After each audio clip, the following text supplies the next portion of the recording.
Hey guys, long time no see. Long time no video, specifically long time no YouTube video. Hey, this is Editing Sophia popping in really quickly to mention a couple things before we start the actual video. Number one, this video was filmed a while ago, last year in May 2024, but I ended up never posting it and it ended up in my backlog. Additionally, number two, as you can see, I have a mic next to me throughout the video. However, I ended up not being able to use the audio from it. So what you're going to hear is going to be the raw audio from my camera. So I apologize for any audio quality issues or any weird mixing. Also, it just occurred to me that in the video, it sounds like I'm saying pull up instead of pullip. In terms of the name of the doll, I'm not quite sure why I do this. I know that it's Pullip. I think just naturally speaking, while being nervous on camera, it came out as pull up. So I'm sorry if that bothers anybody. But I think that's it for now. I will let you get back to the video. Thank you so much. Bye. Hi, welcome back. First of all, I understand that this video is obviously mainly a doll unboxing. So if you're here for that and that only, I totally respect that. Totally get it. But this is my first video in a hot minute, so I am going to do a little bit of a yappy intro. But if that doesn't interest you and you just want to skip to the unboxing, feel free to use like the timestamps down below to navigate this video. But yeah, welcome back. My name is Sophia. I've never really considered myself to be like a professional content creator or even like a consistent poster anywhere on the internet, especially let alone like YouTube. But I do like to make things. I have always found like the process of creating things to be a really fun way for me to preserve memories for myself, especially via video and photo, as well as share whatever I'm into at the time with my friends, my family, and whoever happens to be following me. I used to make videos, like not frequently, but every once in a while. I used to cosplay more, I used to vlog more, I used to draw more, I used to do a lot more things. But unfortunately, as like my life went on and I grew up, I found myself having less like time, money, energy to do those things. So I kind of just lost the drive to do that, and I kind of just stopped doing that altogether. I lost a lot of passion towards my hobbies, especially the creative ones. So I just kind of chilled and focused more on life itself. I went to college, so I focused on college, I focused on my work.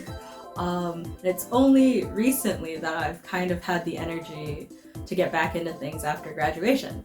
I'm reconnecting with a lot of my hobbies right now, whether it be drawing, fashion, food, to a lesser extent cosplay, because that's still a little intimidating to get back into personally for me.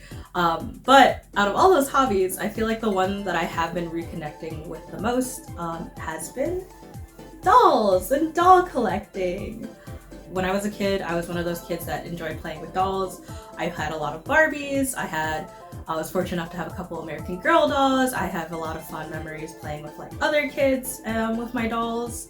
But eventually, as I grew up and grew older, I feel like I drifted away, and this is natural for a lot of people, not everyone, but a lot of people. I drifted away from my childhood hobbies as I got into other things. I wouldn't say I ever fell out of love with dolls, I just stopped playing with them the way my childhood self did. But I did eventually get into other dolls. At the time it was mostly Korean and Japanese, dolls of different collectability. And I'm talking ball jointed dolls, ABS plastic dolls, some vinyl anime dolls. And by got into, I don't mean purchased, because it would be a hot minute until child me purchased my first doll with my own money from my first job. Because a lot of these dolls were even Playline dolls at the time, like Lika-chan, were either hard to get or expensive or both. So when my two interests, my two big hobbies, doll collecting and EGL fashion, collide in the form of a collaboration item like this, I lose my mind. It's made for me. Behind me I have most of my Pullip, I would say more than half of my Pullip collection that I've amassed over the years are related in some way, shape, or form to Lolita, whether it be they're wearing official clothing or are based on real Lolita icons. So this is really exciting for me.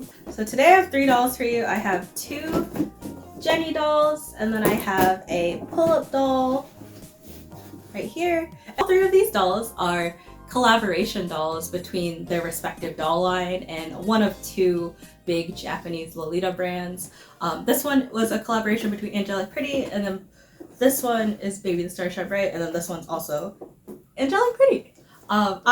These three were just happened to be my latest purchases, and I have been like looking for these two at least for a long time. So I thought, since they were all collaboration dolls with a similar theme, and because I really obviously love Lolita, I thought it would be fun to share them with you today. 3 dolls to unbox today. I think we're gonna start with Miss Pullip Decoration Cake. This doll was made specifically as a celebration of Pullip's 20th anniversary, which is crazy to think that this doll line is only like a little bit younger, like 6 years younger than me. It's in this really pretty box, as is standard with all Pullip releases. They use most of the releases use the same box. They just change the art to fit the aesthetic of the particular release, which is really pretty. Sides have this really pretty like lace and frilly like pearl aesthetic, and then the back continues with the Pullip like silhouette and motifs, and I really think it's so pretty and so sweet.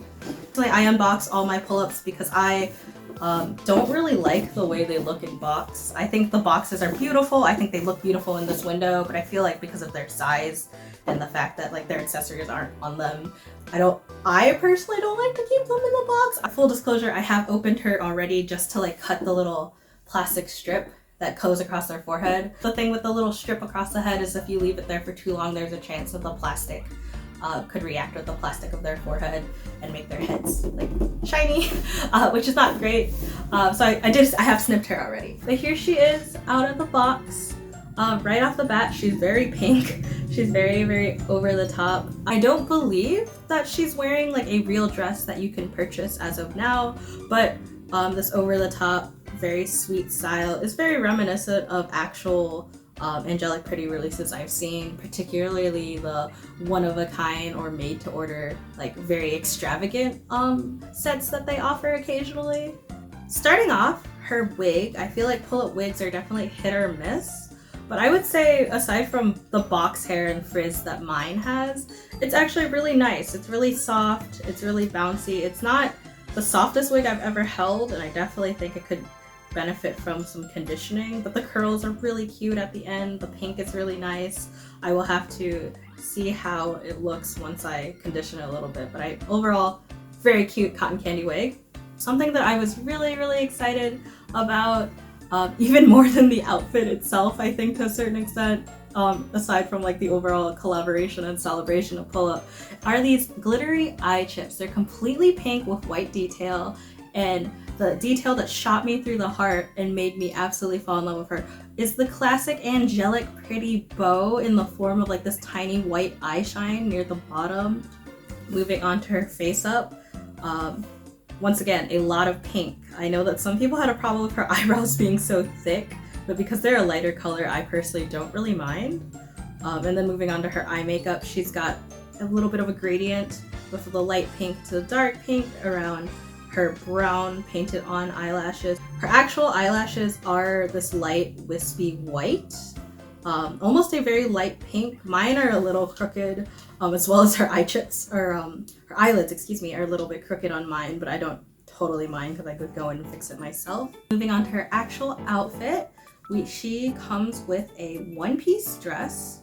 It's high collar with a bow at the neckline and a little cute pearl detail, ribbons all down the front and side with lace, these giant puff sleeves with more lace, more pink ribbons, and then on her wrist are these tiny little wrist cuffs, which like keep moving around. It won't be a problem once I display her, but these tiny little wrist cuffs, as well as the world's tiniest manicure. Mine's not super crazy neat, and I might clean that up myself, but that's just a cute extra detail that I love.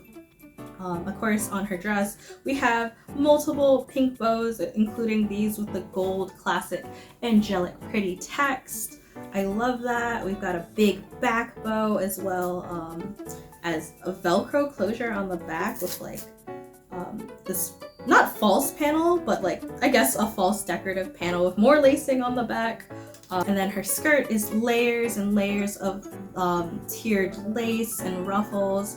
And then at the bottom, we have even more of those angelic pretty bows with, along with this pearl chain that it's really pretty, but does make her dress a little heavy, so you'll have to fluff it up once you get her out of the box and display her. And then underneath, finally, she doesn't have like a full like heavy petticoat like such a couple of the other Lolita pull-ups I have, but she does have a thin petticoat to help give her dress some shape. And under that, she has some long bloomers, which is, I think, a cute detail. They didn't need to give her bloomers, but they did. And then under the bloomers, she has these thick knit tights that I think are really good quality, actually. I don't normally love the leg wear on a lot of my pull-up dolls. I feel like the leg wear kind of gets outshined by the rest of the outfit, but these are really nice. And then her shoes, finally.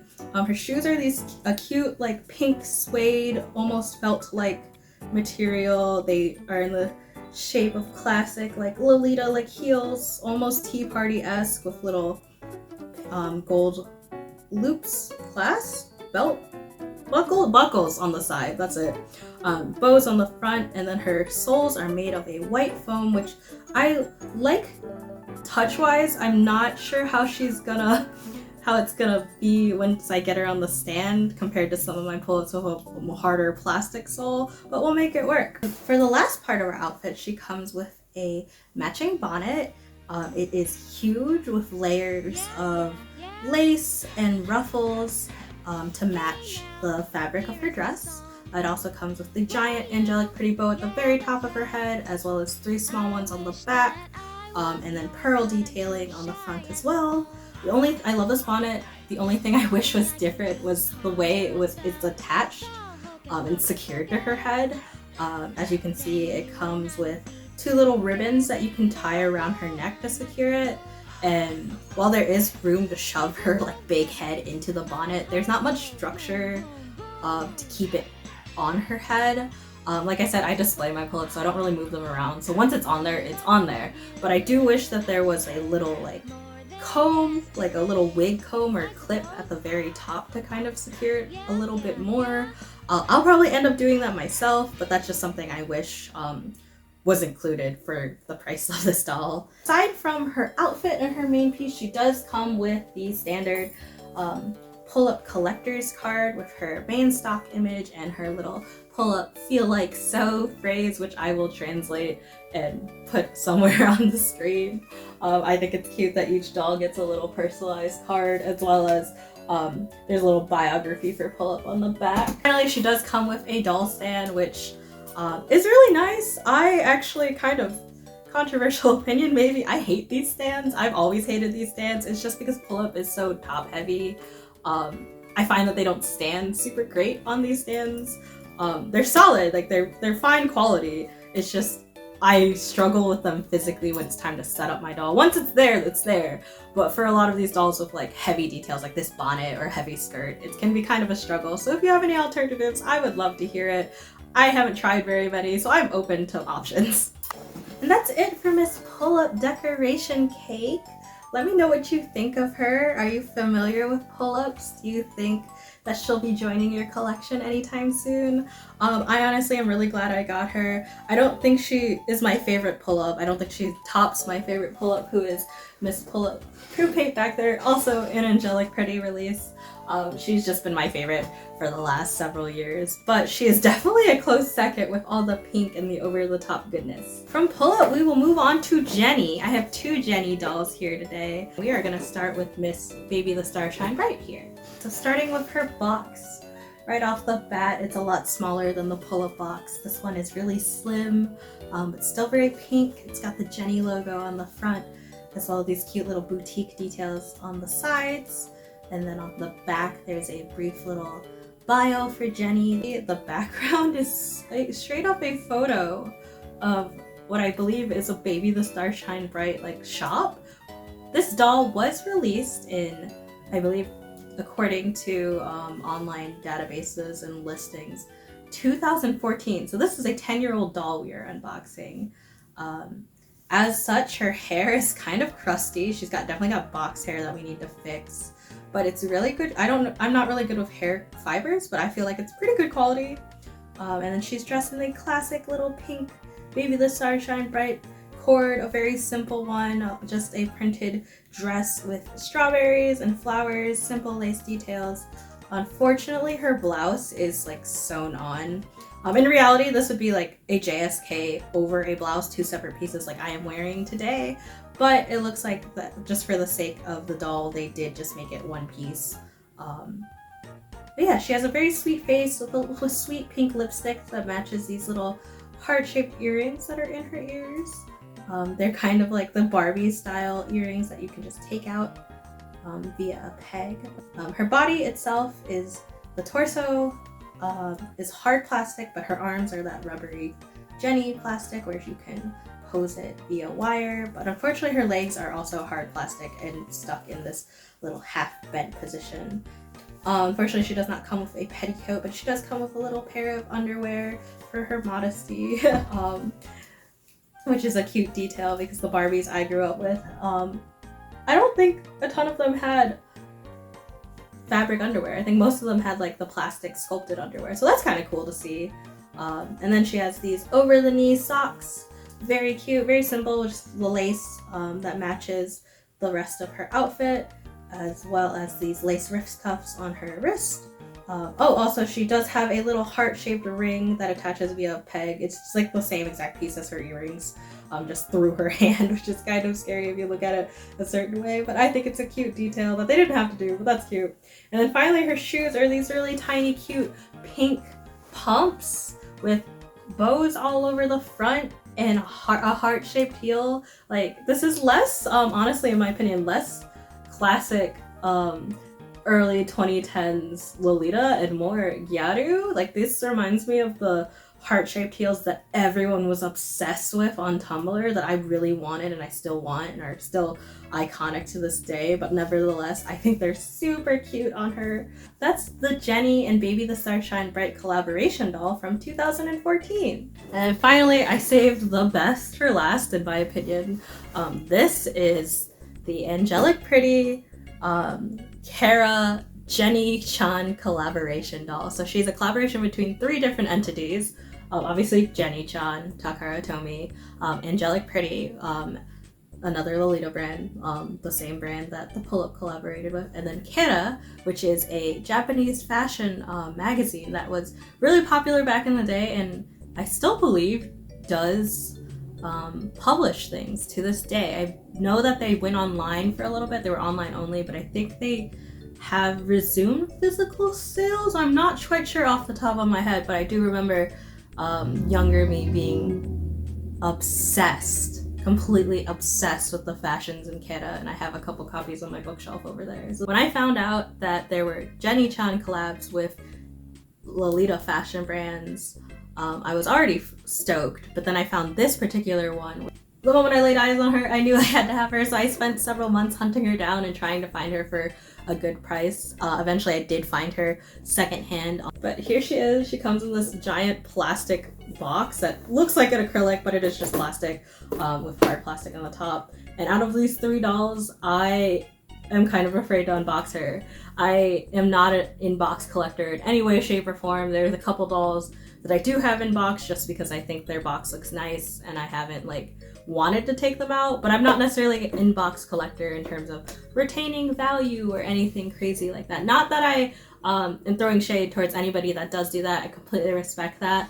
I just, for me, love touching the dolls in a like tactile sense. Like, I love dressing them up, I love seeing them on my shelf, I love being able to move them around, and I love being able to like see them outside of the box. So unless something is like aesthetically pleasing like this reminds me of like a fashion magazine spread, I personally don't like taking them out of the box.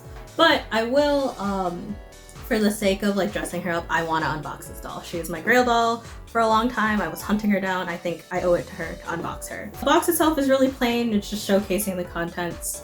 Her background is a classic like Angelic Pretty illustration with the polka dots, the bows, the lace, and she's secured in there real good. The back is her main stock image, one of the first images of her I saw with her entire ensemble together. It has the Angelic Pretty branding as well as like some Takara Tomy information on the back. Angelic Pretty here comes on this really cute backing card. Her outfit is very wintry, like cat themed.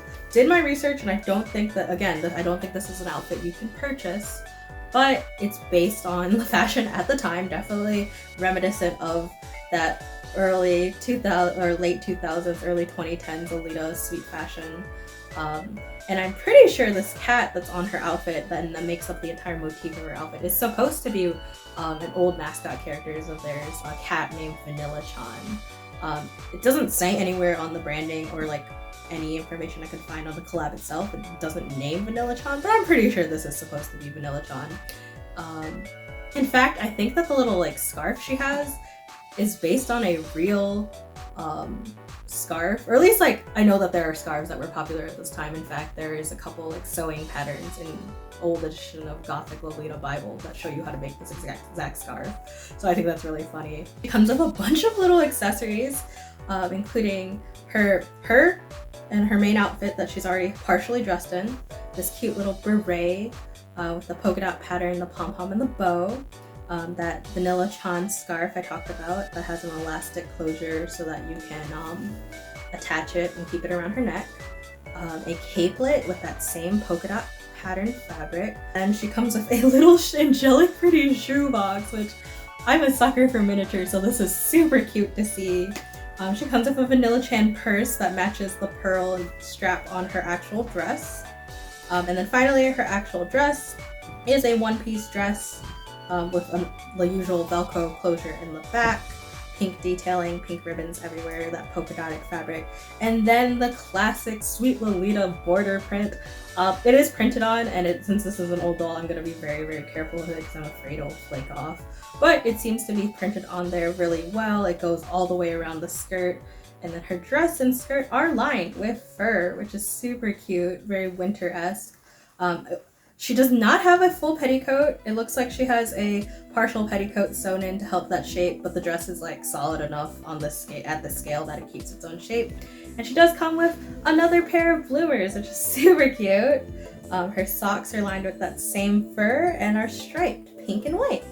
Her shoes are classic Lolita Tea Party shoes, with a little bit of a heel, and they're made of rubber, so they are really squishy and sticky because they've been in the box for a hot minute. But as for the doll herself, she's got this sweet face, the classic Jenny face once again, except this time she's got blue eyes and pink lipstick, and a ton of eyelashes. Her earrings are actually the exact same as the Baby the Star Shine Bright earrings on the last doll that we showed. It's just that classic heart, except they're baby pink instead of a hot pink, and she has the same ring.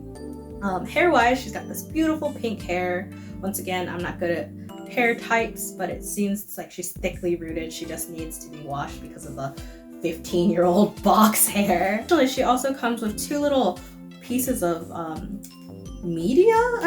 Media, is that the right term for it? One of it is like a collectible, very similar to the Pullip doll, a collectible trading card, and the other one is a tiny version of a Kara magazine where she is featured as the front model, and there's another Jenny on the back that I'm sure you can get. But that's so cute, a doll-sized magazine for your doll. Yeah, like I said, I was really nervous to unbox her because I was afraid that I was going to ruin her. But looking at how easy it was to slide her out of the box, honestly, it wasn't that hard to get her out of the box, and it wouldn't be that hard to secure her back in if I wanted to display her in there again. So I think I will definitely be reboxing her if I ever feel the need to, but I absolutely have no regrets unboxing her. She is so cute. Her outfit is meant to be on her. Come on, it has to be put on her. It has to be together. And then now I can display her with her little angelic pretty box. Her capelet, her purse, everything about her is perfect, and honestly, my dream Jenny doll. The only downside to her that I would say is that she's not articulated. I don't expect Jenny or Lika-chan dolls to have like articulation. Most of them have like the simple wire articulation, which is like nothing crazy. I think I was spoiled though, because my first Jenny, Miss Victoria Maiden over here, she is on like, I think what is called the super action Jenny body, which is fully articulated, or not fully articulated in the sense of everything moves. She doesn't have like wrist joints, as is common for, I think, a lot of these types of fashion dolls. But I kind of wish that this girl was also articulated. Yeah, that is it for today's video. If you watched all of it, thank you so much. If you only stayed around for a certain doll, but thank you so much.